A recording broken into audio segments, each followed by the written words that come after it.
Hey guys, I promised I'd start doing some new YouTube videos, so woohoo, here it goes. So I wanted to show you something I've been working on lately, playing around with.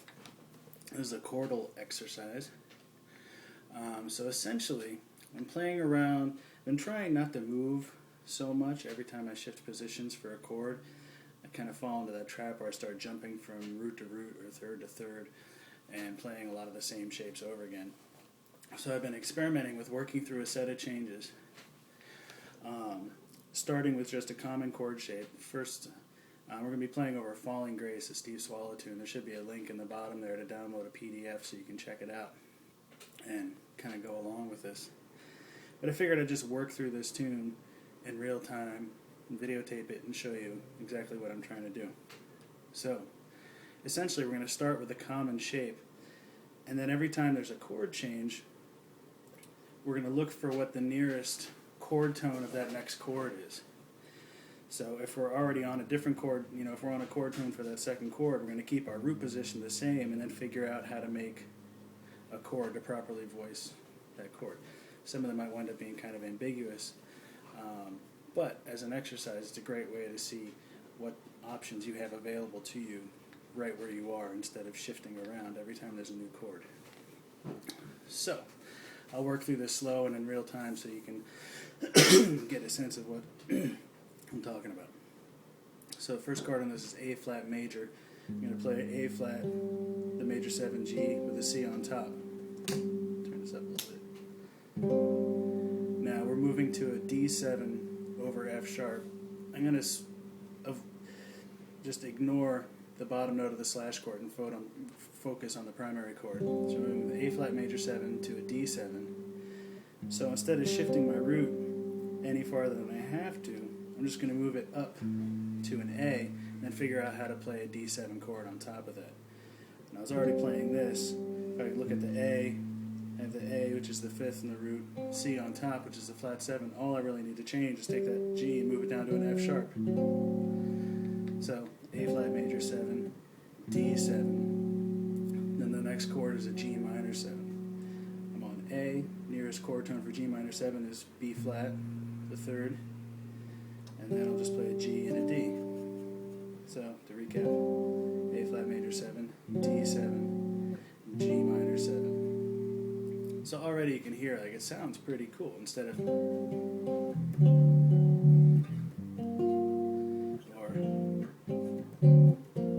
of a sudden we've got, and it totally works. Now you might not use this in a bass playing context, but solo context or just as a means again to explore what options you have available to you. So I'll keep going through the rest of the tune.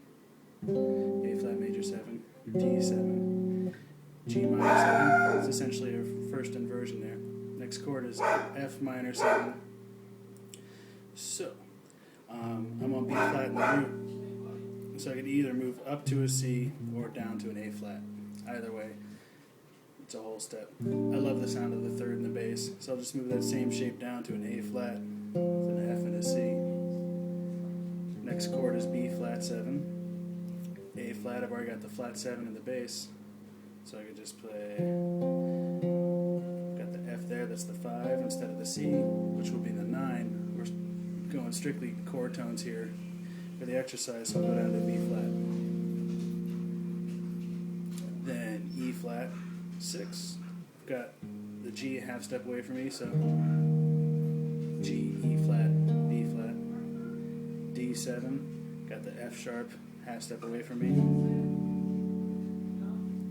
And we got a G minor, so I could either go up to the root and play a G minor, or I could go down a half step and put the flat 7 in the bass. And I could do like that. D and G with the root in the top voice. And C. E, C, G. So again, those first 8 bars, and we're not doing this in time, I'm just taking each chord as it comes and working through it.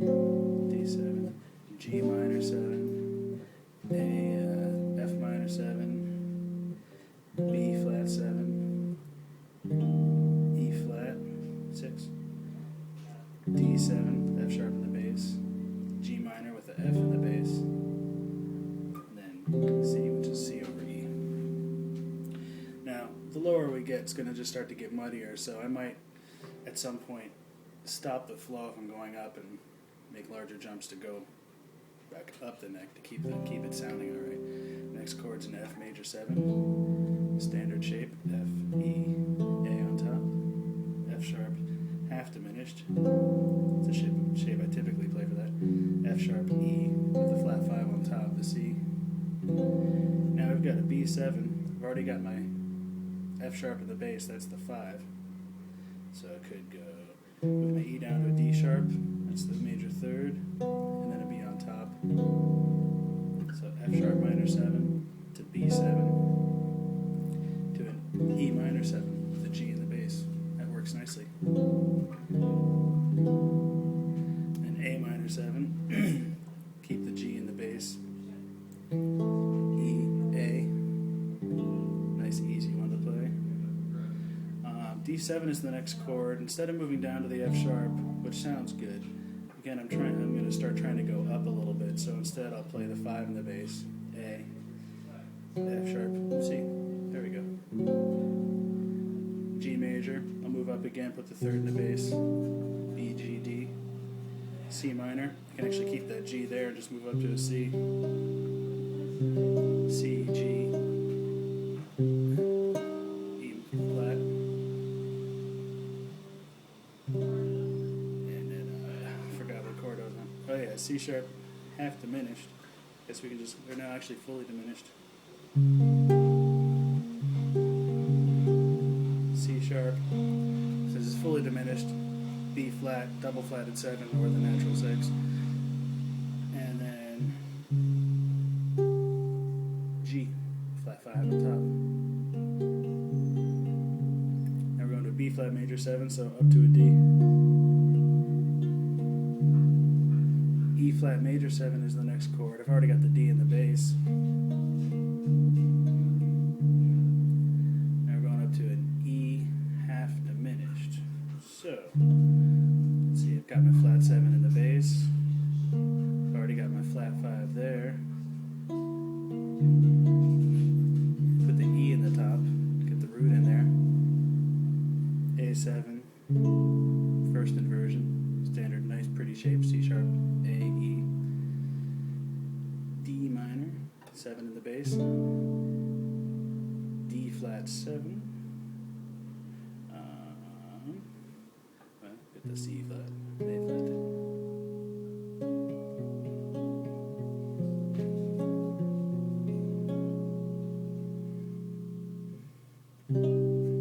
C minor, instead of going straight minor 7, put the G in the bass, opens up the sound a little bit.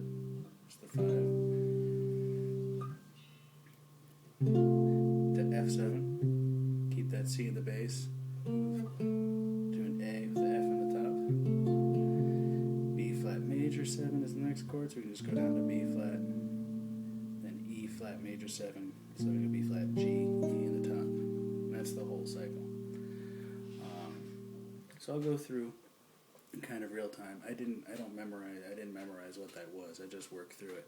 So let me do it a little bit faster without talking so much, so you can hear what it might sound like. Actually, first I'll play through the tune as it's written with the slash chords and one in the bass, and then I'll play through it maybe a little bit slower. Doing this exercise. No? Okay.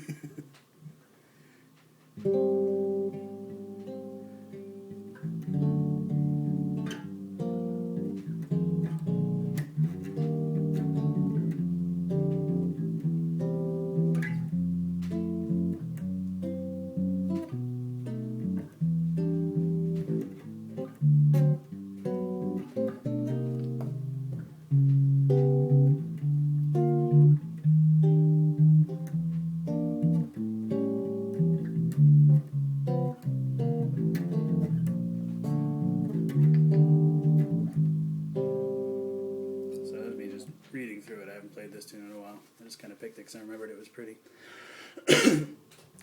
So there's the chords as they're written. So now let's go through.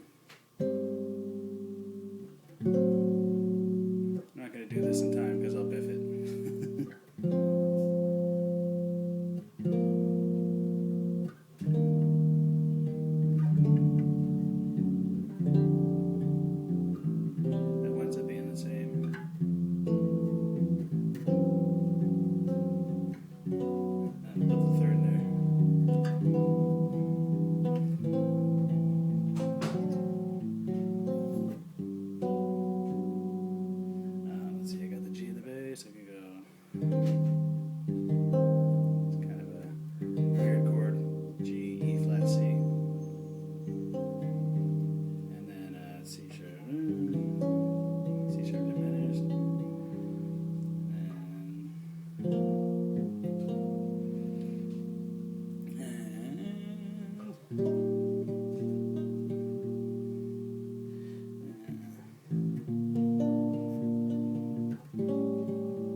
after you finish the cycle, you can keep going and just keep running that exercise. So I'll start the first one in first position now with the season bass.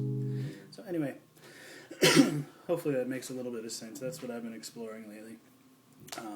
Eventually trying to work up to being able to do it in real time as an exercise. But even just doing that, I start to see a little bit more, and I might to incorporate a little bit of it at a time. I might not be able to just like jam through a chart, clipping along in real time and just hit any old inversion that I'm near. But it definitely opens up your mind's eye to what's possible and what's available to you. So hope that helps. Have fun.